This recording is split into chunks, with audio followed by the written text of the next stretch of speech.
The koala, an iconic Australian species under threat from a chlamydia epidemic.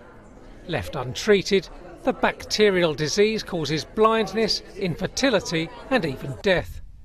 Antibiotic treatment can make it hard for koalas to digest the eucalyptus leaves they live on. But the Koala Genome Consortium has now sequenced the complete koala genome in a bid to help.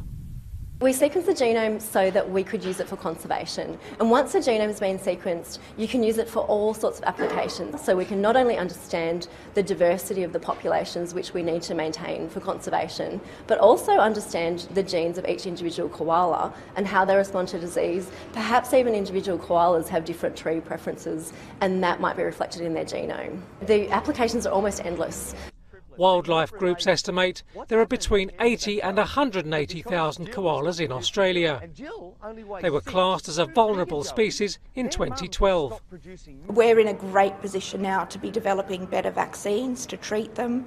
We'll even know going into a population how likely the population is to respond to the vaccine and whether it's worth vaccinating the animals. And I think with time we'll get to really understand why some animals recover from chlamydia and why others don't. And that will help us develop therapies to treat koalas. More than 3.4 billion base pairs and 26,000 genes were sequenced in the koala genome, which is larger than the human one. The research was published in the journal Nature Genetics.